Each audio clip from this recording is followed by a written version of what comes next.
Partindo para o encerramento aqui desse título, né, dos crimes contra o patrimônio, vamos falar aqui de um tipo que foi inserido aqui em 2016, né, há pouco tempo, menos de 4 anos, quase 4 anos, né, foi 2 de agosto, né, a gente está quase concluindo aí, que é a receptação de animal.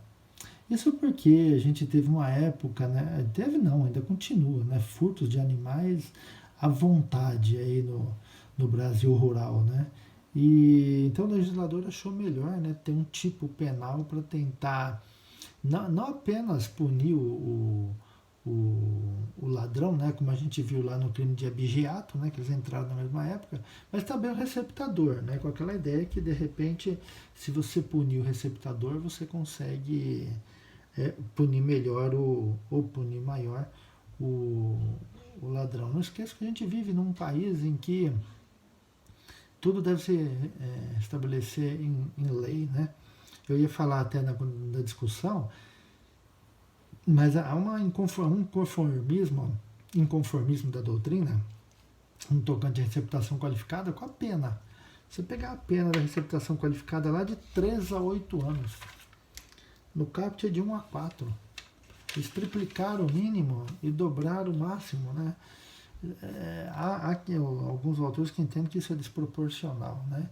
E alguns falam até que isso foi um lobby muito forte das seguradoras, né, para evitar os furtos, né, e receptação de veículos, né? Por isso que veio dessa forma e se resolveu, né?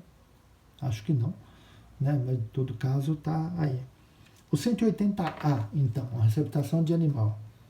Adquirir, receber, transportar, conduzir, ocultar, ter em depósito ou vender com a finalidade de produção ou de comercialização, está aqui o dolo específico, especial fim de agir, semovente domesticável de produção, ainda que abatido ou dividido em partes, que deve saber ser produto de crime. Que deve saber ser produto de crime. Então vamos lá aqui, ó. A gente tem, eu não vou falar de novo dos verbos, né, que nós já vimos aí lá no 180, né, todos esses verbos no 180 e na receptação qualificada também, né, então não vou entrar neles de novo. Mas com finalidade de produção ou comercialização, né, quando ele fala nessa finalidade de produção ou comercialização, tem que ser alguma coisa que tenha valor econômico. Daí aqui a gente pensa no princípio da insignificância também, tá? Então tem que ter um valor econômico. Semovente domesticável de produção. Vejam bem que ele não falou semovente doméstico, né? Lembrando, semovente é tudo aquilo que se move pela própria natureza. A gente tem o homem e tem o animal, né? Então na diferença lá dos... Né, se diferenciou o homem do animal, dizendo que o animal era o semovente. Né? Então, o semovente acaba sendo qualquer animal, né? Porque ele se move pela própria natureza. Da natureza dele se mover, não precisa ser empurrado, não precisa ser mandado, nada disso. Né? Ele se move. Mas é semovente domesticável de produção. É o cachorro? É o gato? É o boi? É o ovino? É o caprino? É o jacaré? É a cobra? Que animal é esse? Semovente domesticável. Domesticável pode ser qualquer coisa, né? Domesticável pode ser o doméstico, né? Que ele já é, como pode ser também o selvagem, né? Você pode domesticar um animal selvagem. Nada impede que seja domesticado. O grande problema, nada impede não, você precisa ter autorização do órgão ambiental para domesticar um animal selvagem. Se você tiver autorização, está tudo certo. Se não tiver, você vai responder lá pelo crime ambiental, lá pela lei dos crimes ambientais. Mas ele fala aqui, ó, semovente domesticável de produção. O que ele quer dizer aqui é o seguinte, que é aquele animal domesticável que você realiza atividade industrial e comercial nele. Se não, não. Então, o cachorro pode? O gato pode? Pode, desde que ele seja criado para fins de produção.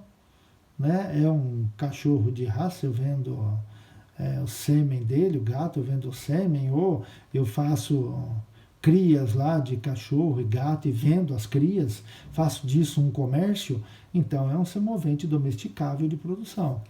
O gado geralmente né?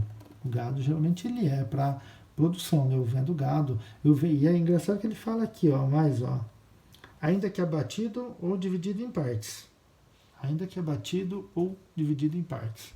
Então não importa, né? O gado, principalmente o gado, né? Você vende ele abatido, ou você vende ele vivo, ou você vende ele abatido e dividido em partes, né? Não importa a situação da comercialização que entra nesse termo produção, né? Domesticável de produção. Entra o gado entra o animal doméstico lá que não está, que não serve para produção, para nada, é uma de estimação, não entra. Aquele que não entra, porque ele fala doméstico de produção. O de estimação não entra aqui não. Entra o jacaré, a cobra, né? Depende. Se for para de produção, entra. A gente tem aqui no Brasil, Brasil no mundo inteiro, né? Várias fazendas de jacaré autorizadas, né? As fazendas são autorizadas lá, mata, vende a carne, vende o couro, vende tudo legalizado.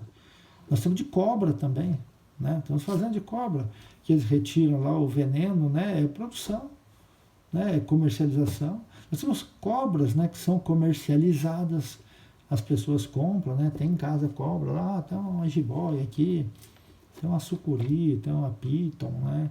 Você tendo autorização do órgão ambiental, não tem problema nenhum, você pode ter, né? E quem te vende isso, para você, ele é um animal de estimação, mas para quem te vendeu, ele era de produção. Então veja bem, se houve, por exemplo, um furto lá da loja, furtaram uma cobra, né, uma sucuri lá, e te venderam ela, para você ter ela em casa, para você ela é de estimação, mas lá para a vítima ela era de produção, o animal domesticável de produção. O projeto de lei falava animal quadrúpede, e aí tiraram o quadrúpede e acabou incluindo tudo, né? Incluiu também a cobra aí também, né? Não sei porquê, mas tem gente que tem isso em casa, tá?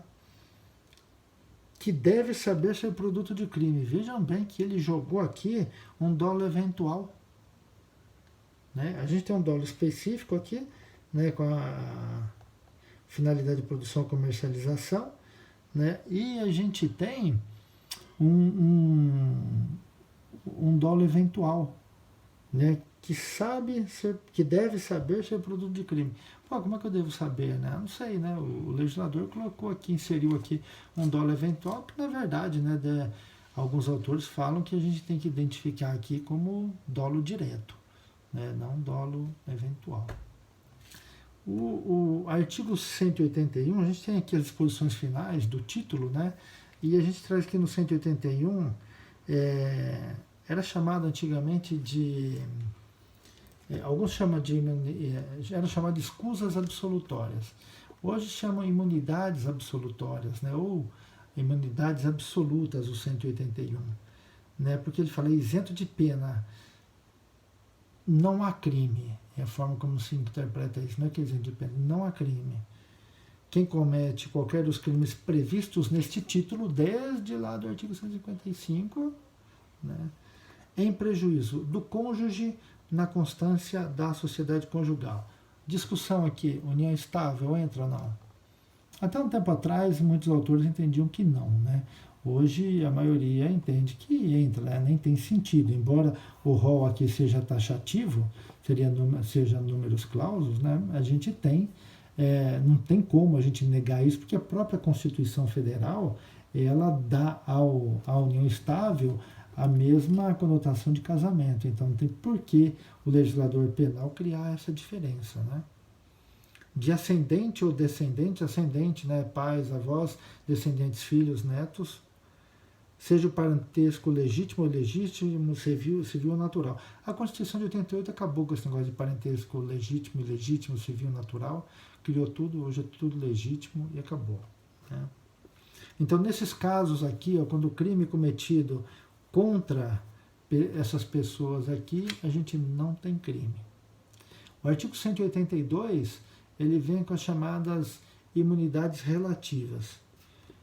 Ó, somente se procede mediante representação, ele criou uma condição de procedibilidade ou de procedibilidade, ou seja, é uma ação penal pública condicionada à representação. Se o crime previsto nesse título é cometido em prejuízo do cônjuge desquitado ou judicialmente separado, né? Hoje a gente poderia dizer, né, do cônjuge divorciado, né? Numa interpretação evolutiva, né? A gente não está modificando nada, a gente continua respeitando a taxatividade, a gente está numa interpretação evolutiva. De irmão legítimo ou ilegítimo, só de irmão, não tem mais legítimo e ilegítimo, de irmão. De tio ou sobrinho com quem o agente coabita, ó, tio e sobrinho desde que o agente com ele coabite, senão não, senão a gente vai para a regra geral, tá? Que é incondicionada. Artigo 183, né, que vem tratando da ação penal pública incondicional. É a exceção da exceção. Enquanto os artigos 181 e 182 são exceções, o 183 é uma exceção das exceções. Não se aplica o dispositivo nos dois artigos anteriores. Se o crime é de roubo ou de extorsão, ou em geral quando haja emprego de grave ameaça ou violência à pessoa. Bastava essa última parte, né? Quando o crime é praticado com violência ou grave ameaça à pessoa. Né? Então já a gravidade do crime, né? O inciso 1. E o inciso 2, ao estranho que participa do crime. Aqui aquelas questões personalíssimas que não aproveitam ao terceiro. Né? Se ele cometeu o crime em autoria, em coautoria, aquele que tem o parentesco é aproveitado. O outro não é, o outro responde pelo crime. Né? Então são as questões personalíssimas, é uma questão personalíssima que não aproveita ao terceiro. E por fim, que foi acrescentado aí pelo Estatuto do Idoso, se o crime é praticado contra a pessoa com idade igual ou superior a 60 anos.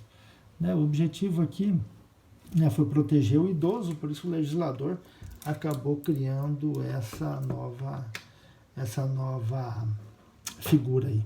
E com isso, pessoal, a gente encerra aqui o título dos crimes contra o patrimônio, e no próximo encontro nosso aqui pelo vídeo, a gente vai tratar dos crimes contra a propriedade imaterial, tá? Grande abraço aí para vocês. Fiquem com Deus.